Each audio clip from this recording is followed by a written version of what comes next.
Assalamualaikum warahmatullahi wabarakatuh. Innal hamdalillahi nahmaduhu wa nasta'inuhu wa nastaghfiruh wa na'udzu billahi min sururi anfusina wa min sayyiati a'malina may yahdihillahu fala mudhillalah wa may yudlil fala hadiyalah. Asyhadu an la ilaha illallah wahdahu la syarikalah wa asyhadu anna Muhammadan abduhu wa rasuluh la nabiyya ba'da. Allahumma salli wa sallim ala sayyidina Muhammad wa ala alihi wa ashabihi ajma'in, amma ba'd. Puji syukur marilah kita ucapkan kepada Allah Subhanahu wa taala yang senantiasa memberikan rahmat dan hidayahnya kepada kita semua, sehingga kita dapat merasakan nikmatnya di bulan suci Ramadan yang penuh berkah ini, dan merasakan nikmat iman dan merasakan nikmat sehat. Dengan nikmat sehat dan nikmat iman itulah kita melaksanakan ibadah secara meningkatkan dengan penuh ketakwaan, solat tarawih secara berjamaah. Sahabat Deka TV yang dirahmati oleh Allah Subhanahu wa taala, berbanyak kita bersyukur kepada Allah Subhanahu wa taala. Allah masih memberikan kita nikmat di bulan Ramadan ini. Banyak orang yang ingin merasakan juga nikmat Ramadan ini, tetapi apalah daya, diuji oleh Allah Subhanahu wa taala dengan berupa penyakit yang berbaring di rumah sakit yang mengakibatkan mereka tidak bisa merasakan nikmat di bulan Ramadan ini. Jadi muncullah pertanyaan, bagaimana caranya kita bersyukur? Banyak pendai membicarakan tentang bersyukur, tetapi tidak tahu semuanya apa yang dimaksud dengan bersyukur itu. Jadi sahabat Deka TV semua, bersyukur itu adalah mensyukuri atas nikmat yang Allah berikan kepada kita semuanya dengan cara meningkatkan keimanan dan ketakwaan kita kepada Allah Subhanahu wa taala, seperti melaksanakan sholat, berpuasa di bulan Ramadan, dan meninggalkan segala bentuk-bentuk yang Allah larang. Itulah yang dimaksud dengan bersyukur, teman-teman.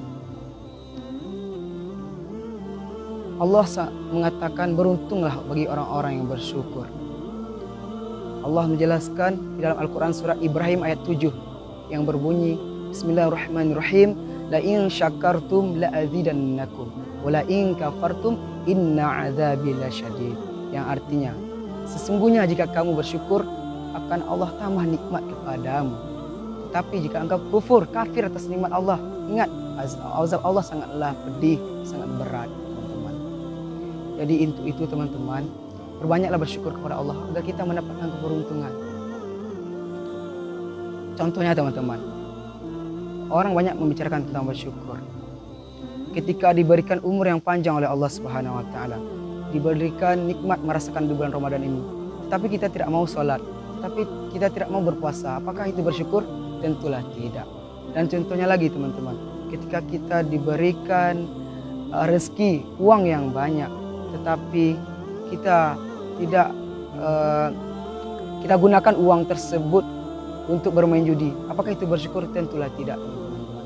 Jadi bersyukur itu adalah mensyukuri atas nikmat Allah yang Allah berikan kepada kita. Kita kerjakan kepada sebaik-baiknya. Apa yang Allah larang kita tinggalkan, apa yang Allah perintahkan kita kerjakan, teman-teman. Sebagaimana Rasulullah SAW adalah kekasih Allah, yang mana Nabi Muhammad sudah dijamin masuk surga, tapi dia tetap melaksanakan ibadah kepada Allah Subhanahu wa taala. Nabi Muhammad SAW salat malam sampai membuat kakinya bengkak, teman-teman. Lalu nampaklah oleh seseorang sahabat, bertanyalah sahabat kepada baginda Nabi Muhammad, "Wahai kekasih Allah," kata sahabat, "mengapa engkau beribadah terlalu memaksakan sampai-sampai kakimu menjadi bengkak begini? Padahal dosa-dosamu yang terdahulu dan yang akan datang Allah sudah mengampuni, dan kamu sudah dijamin masuk surga, tetapi engkau masih kuat dalam beribadah, masih melaksanakan ibadah." Apa jawaban Nabi Muhammad? Cuman simpel jawabannya, teman-teman Deka TV semua, yaitunya, apakah saya tidak boleh menjadi salah satu hamba yang bersyukur? Seperti itulah Nabi Muhammad menjawab. Jadi bersyukur itu adalah meningkatkan keimanan dan ketakwaan kita kepada Allah Subhanahu wa taala dengan melaksanakan ibadah-ibadah, yaitunya sholat. Karena sholat itulah yang pertama kali ditanya oleh Allah Subhanahu wa taala ketika kita mati nanti. Kaum muslimin, jamaah TKTV yang dirahmati oleh Allah Subhanahu wa taala. Sebagai judul tausiah kita pada bulan Ramadan ini, saya akan menyampaikan yaitunya tentang orang-orang yang tidak akan rugi. Allah Subhanahu wa taala berfirman di dalam Al-Qur'an surat Al-Asr ayat 1 sampai 3 yang berbunyi, A'udzubillahi minasyaitonirrajim. Bismillahirrahmanirrahim. Wal 'asr. Innal insana lafi khusr illa alladziina 'amanu wa 'amilus shalihat wa tawassaw bil haqq wa tawassaw bis sabr. Shadaqallahul azim. Yang artinya, demi masa, sesungguhnya manusia itu benar-benar berada dalam kerugian kecuali orang yang beriman dan beramal soleh, yang menasihati dengan kesabaran dan menasihati dengan kesabaran.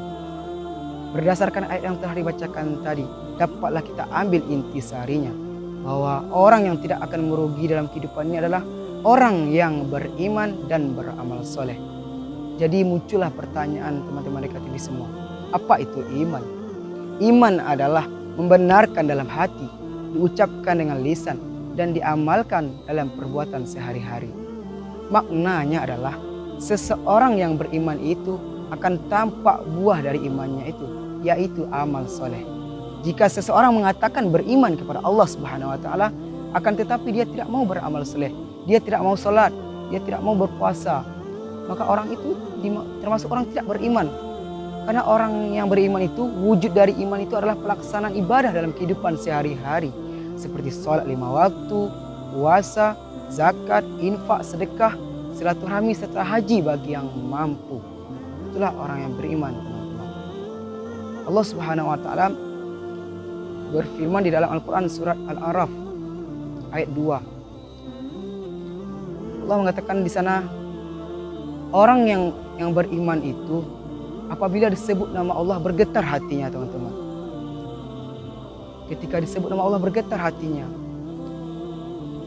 Ketika azan berkumandang, hayya 'alas shalah, kata Allah.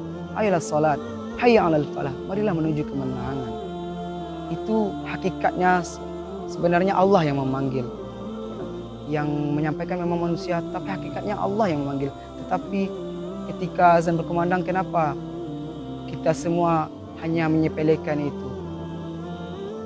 Padahal itu perintah Allah yang kita laksanakan. Kita azan berkumandang, kita bersiap-siap untuk melaksanakan sholat. Itulah orang yang beriman tadi, ketika disebut nama Allah bergetar hatinya untuk melaksanakan sholat. Baiknya Allah kepada kita, dipanggil kita 5 waktu. Karena dalam kehidupan ini kita hidup tidak mudah-mudah saja, tidak lancar-lancar aja. Tapi Allah mengatakan dalam Al-Quran surah Al-Insyirah, fa inna ma'al usri usra, inna ma'al usri usra. Sesungguhnya bersama kesulitan itu ada kemudahan. Baiknya Allah dipanggil kita selalu 5 waktu untuk menggapai kemenangan itu. Hayal al-falah, marilah menuju kemenangan. Dan selanjutnya, teman-teman, standar orang yang beriman itu apabila dibacakan ayat-ayat Allah,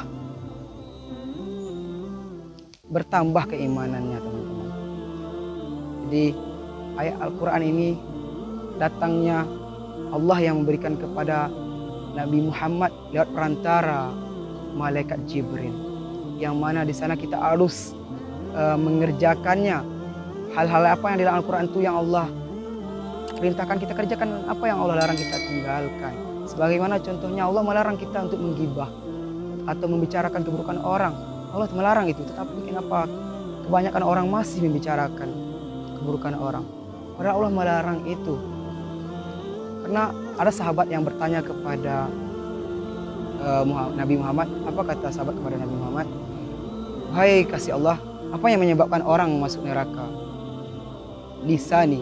Dan ditanya lagi, apa yang menyebabkan orang masuk neraka? Lisani. 3 kali Allah mengulang. 3 kali Nabi Muhammad mengulang-ulang. Yaitunya pembicaraan yang membicarakan keburukan-keburukan orang. Jadi untuk itu jangan sampai kita membicarakan keburukan orang, karena itu bisa membuat kita, mengantarkan kita ke neraka. Jadi orang yang beriman itu adalah orang yang bisa menjaga lisannya. Karena saya pernah juga mendengarkan Ustaz Abu Somad menyampaikan Siapakah orang yang pintar itu? Orang yang pintar itu bukan dilihat dari IP-nya yang 4, bukan dilihat dari IQ-nya yang 200, tetapi orang yang pintar itu adalah orang yang pintar-pintar menjaga perasaan sahabatnya. Dia tidak mau membicarakan sahabatnya di belakang. Contohnya ketika temannya tidak mempunyai motor, dia tidak mau membicarakan tentang motor. Ketika temannya tidak mempunyai ayah dan ibu, dia tidak mau juga menceritakan tentang ayah dan ibu. Jadi dia jaga perasaan orang. Itulah orang-orang yang beriman itu. Selalu menjaga pembicaraannya, selalu menjaga ucapannya, agar kelak di suatu saat nanti bisa menjadi seseorang yang dicintai oleh Allah Subhanahu wa taala. Itulah standar orang beriman. Jadi untuk itu kepada kita semua, marilah kita tingkatkan keimanan dan ketakwaan kita kepada Allah Subhanahu wa taala. Yang mana di bulan Ramadan ini adalah bulan yang suci, yang mana kita harus memperbanyak membaca Al-Quran dan meningkatkan keimanan dan ketakwaan kita. Salat sunnah kita tingkatkan, karena berlipat ganda pahalanya yang kita dapati ketika kita melaksanakan di bulan yang penuh berkah ini. Baiklah sahabat Deka TV semua, nah itu yang bisa saya sampaikan. Semoga bermanfaat bagi kita semua.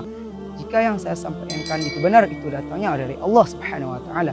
Dan jika yang saya sampaikan itu salah, itu datangnya dari saya sendiri. Kepada Allah Subhanahu wa taala saya memohon ampun, dan kepada sahabat-sahabat Deka TV saya memohon maaf. Saya akhiri dan mengucapkan Assalamualaikum warahmatullahi wabarakatuh.